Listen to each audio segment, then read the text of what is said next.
Cut. Fucking cut. Now I'm gonna go. I'm gonna go purchase one. That's the problem. This ain't for me. I was like, the background is mom and dad was addicted to crack cocaine. Okay. Right?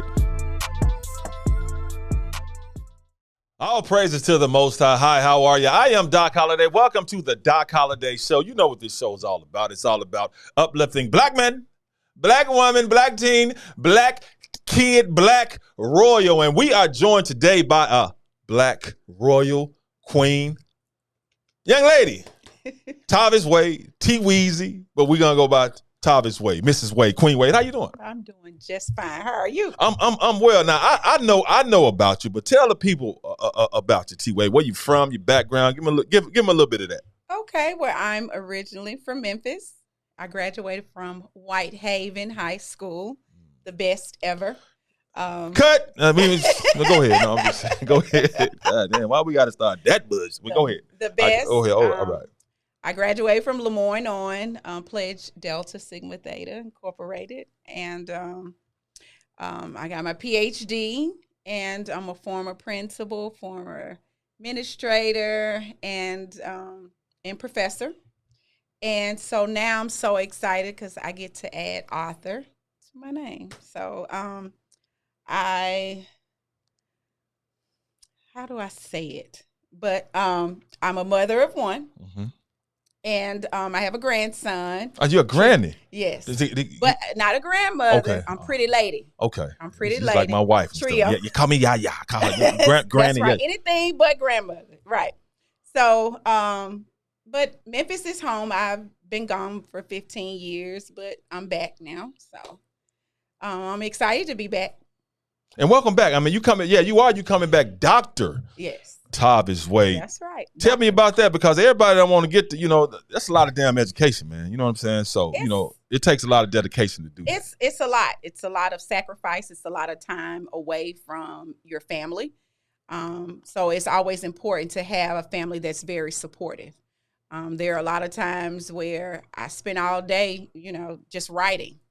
A dissertation is nothing short of, some maybe 200 pages. Mine was like over 200 pages. So it took me a while, like going to school and writing and working, and then, being a full-time mom. So. And what made you leave Memphis and go? Because you just got back. Why'd you bounce to M-Town? Now you want us to come back and just welcome you with open arms. Well, because I got married. Okay. So I moved to Las Vegas, stayed in Vegas a couple of years, and then I moved to Austin, Texas. Mm-hmm. Loved Austin. Stayed there 10 years, and then I moved to Nashville.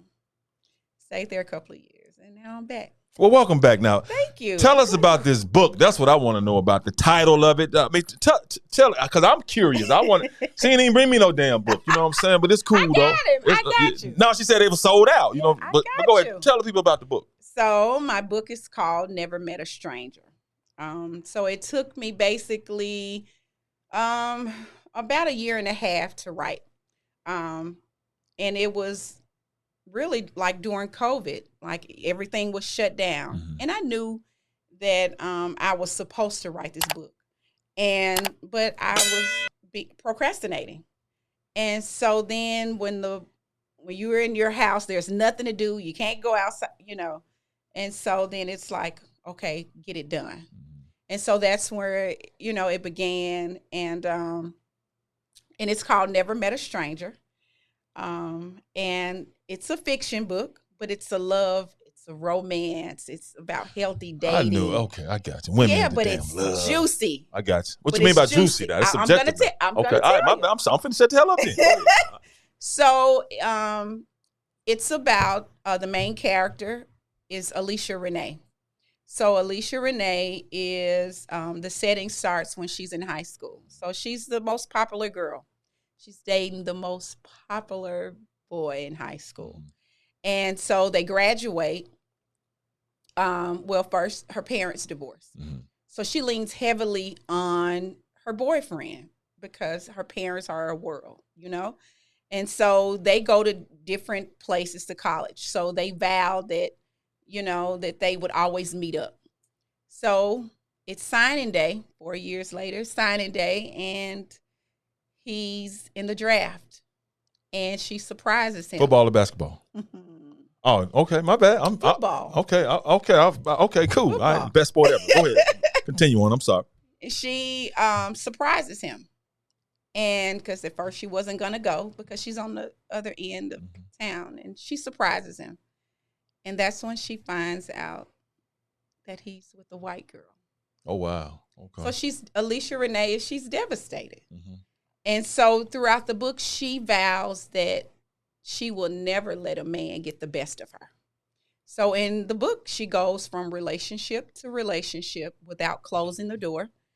And she carries that baggage from one relationship to the next. And that's true today because a lot of times we're in relationships and we don't close the door and we carry that baggage and we don't give ourselves time to heal, whether it's male or female. You know, a lot of times people say the best thing when you break up is to jump right into something else. Yeah. And then some people say, well, no, you need time to heal, heal your whole self. So, so she goes from relationship to relationship. So you have to see what brings Alicia Renee to her knees. Oh, I mean, I'm looking forward to it. I mean, I know you don't want to give it, give it all that's away. All I'm gonna get, you know what I'm saying? Suspense. You right. You can make it might be a made-for-TV book the way you're trying to hold it out there, but well, it's a play.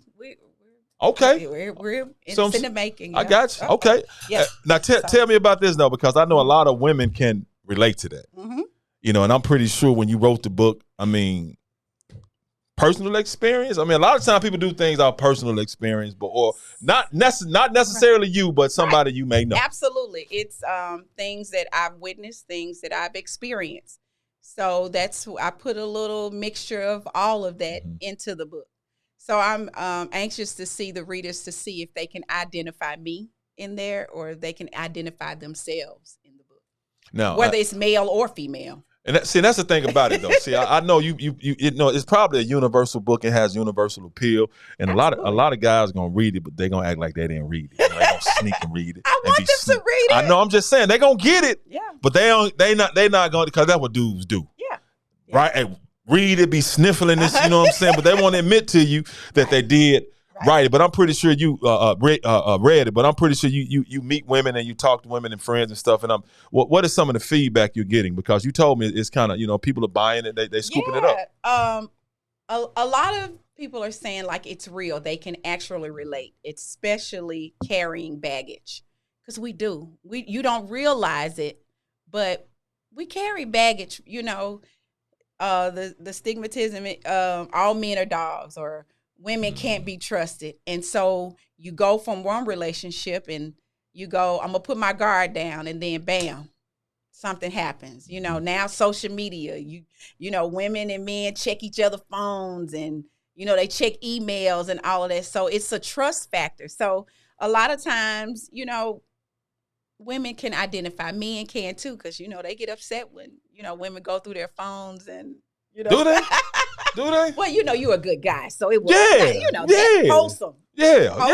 So that you don't have to worry about No. that. But, other people, they may. Well, I mean, I absolutely love the idea. You didn't even think about having a ghostwriter. You just said that I love this. I love the fact that you took advantage of that COVID time where it set people down. A lot of people just sitting around, feeling sorry for themselves. And I'm pretty sure this is not something you just thought about leading up to the point, because I'm pretty sure you thought about it a long time ago. What made you just go head on? Because a lot of people be scared to do things like this because they think it's not going to be successful. What made you say, I'm going to go ahead and make this step, man. I don't even worry about anything. I'm going to go ahead and make it happen. I was backed into a wall, basically, and that's all I had. It was like, are you going to make the best of this situation? Like, you can't go out the house. You can't do this, but you do have your laptop. And you do have your notes, because I watch a lot of TV, and I just write. I have like little scribble notes and different situations, and like a lot of like love and hip hop. Those kind of situations, and it's almost like, what would you do if this happened to you, and all of that. So a mixture of all of that. Like, I was writing, and I just went to my notes, and I was like, this is some good stuff. Like, we actually go through this this kind of thing. And I wanted it to be real because if anybody knows me, they know that I'm real. I'm like the life of the party. So I couldn't write a boring book because I'm not boring, you know. So I have to make it, you know, interesting to make you, you know, make it, you want more. Exactly. No, I feel you, but still, you still have to get to a point where I'm going to write it. Now you got to find somebody to publish it, you know, and then you got to find, you know, a distributor. Where can people find the book? Because, you know, you say it's in demand. Yes. So just got happy about that. Yeah, let's get to the point. Is. So I do have a website. It's on my website, Dr. Tavis Wade-Jones, and it's TAVIS, V as in Victor, Wade-Jones, all one word, .com. And then you can find it on Amazon. Like if you're in a rush and you got to go Prime, like a lot of people are Prime, you can get it the next day, which a lot of people are doing that as well. So it's on Amazon. Never Met a Stranger, and Dr. Tavis Wade-Jones. Now I did ask her, y'all. She, you know, Tavis Wade. Now she tell me it's Tavis. You know, yeah, he called me Tavis Wade, but the website Tavis Wade-Jones. So the website must have been made. You know what I'm saying? Well, here's the thing. Legally, that's my name. Okay, gotcha. Okay, okay. Just leave it at okay. Legally, that's my name. All right. You just okay. Hey, that's right. Gotcha. Okay. You know? Now, one book. I mean, I know it's got to be some more projects because once you get the bug, you want to keep writing. Absolutely. When I did send it to an editor, so they were reading it and they said, "Oh my God, Tavis, this is just not a one, but this is actually like a series." Oh, okay. Yeah. And so I'm like, real? Because a lot of times people can see things in you that you don't see in yourself. And they were like, this is not just a one book. Like we can see Alicia Renee, you know, because she's in a couple of relationships. And I'm sure that every person can identify themselves, whether it's male or female, in one of those relationships. So I look, I'm gonna get back in the studio, you know, and I'm gonna write again. I just want to see how this one is gonna go, and I've just been amazed, like Memphis and in other states too, but Memphis has really been like supporting me, and I'm really like just amazed at that. And tell me about the feeling you feel, because I know once you do some hard work and you writing, you putting it down, and you finally get, you know, that first cover, you know it's done, you get it in your hand.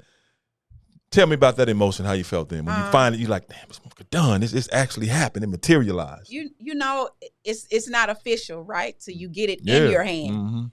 And so I was just like I was speechless, like it's really here. You know, like with all my hard work and staying up late and writing and crying and all of that kind of stuff and laughing and joking, like it's finally here and it paid off. So it's like this is my baby, like it's finally here, you know? So it was a moment that, you know, I was just waiting on, but it's really like, I got butterflies when I like, man, like, and when you see your name, like I've learned, people always want to see their name, whether it's on a card, on a billboard, whatever. Yeah. And so to see your name and Amazon has your book, you know, it's like, oh my God, it's official. And I'm pretty sure your daughter, Kenny, she just, you know, she's probably so proud of her mom. She is, and I'm proud of her too. But she's taught me a lot about myself, you know, like Kennedy's really, she's a great kid. I couldn't ask for a better kid. Like Kennedy is a boss now, you know. Kennedy was my little baby, but now she's all grown and now she's a mother. So, you know, but she makes me proud. Great. And I love her, yeah. Absolutely outstanding. Anything else you want to add, Tavis? Dr. Wade-Jones, any advice you want to give for young authors out there who maybe want to write, don't know how to get started? Any advice you want to give them? Yeah, you know, social media is so powerful. You can just start with an idea. I was in book writing groups, and it's just different tips on how to get it copyrighted. How to promote yourself, how to market, and, you know, how to get it published. It's so many things out there compared to, you know, back then where people just had to do like word of mouth. So, but I suggest that, you know, authors, if this is something that they want to do, just go in those groups and kind of learn, watch YouTube. That helped me a whole lot. I just pretty much, things like that. So. Well, absolutely outstanding. Dr. Tavis Wade-Jones, thank you so much for joining us. It was a pleasure. I'm excited to read the book. Hopefully I can get a copy. But I'm going to go buy. No, I'm going to go purchase one. That's the problem. Then you get an autograph by me. I appreciate that, but I want from our website. I'm going to do that. And that's the thing about it. When you have, look here, let me look at y'all. When we have people that we know, especially people we know that we're close to and that we're friends with, and they're starting a business or they're selling a product, don't ask for the hookup. Absolutely. Please pay the full price, because we are the ones that have to support them first in order for them to get going. Yes. So I'm going to purchase the book, may purchase a couple of them so I can give it away. And I hope you all do the same thing. And even Dr. Tavis Wade-Jones purchasing her book. I'm always shout out my guy, Cassius McGowan, ISF Productions. He's the one that's putting this all on and doing an outstanding job, podcast, youth, everything. So support, because this show is all about supporting Black men, Black women, Black teen, Black young royals, because that's what we do, and it's all about positivity. But that's going to do it for this edition of the Doc Holliday Show. I am Doc Holliday. I thank you so much for joining us. Thanks again for Dr. Tavis Wade-Jones, author of the book, a series. What's her name again? What's the name? Never Met a Stranger. Never Met a Stranger. And Alicia Renee? Alicia Renee. She's a bad girl. Alicia Renee, thank you so much for joining us. And thank you all for joining us. Until next week, all praises to the Most High, God willing. I'm out. What you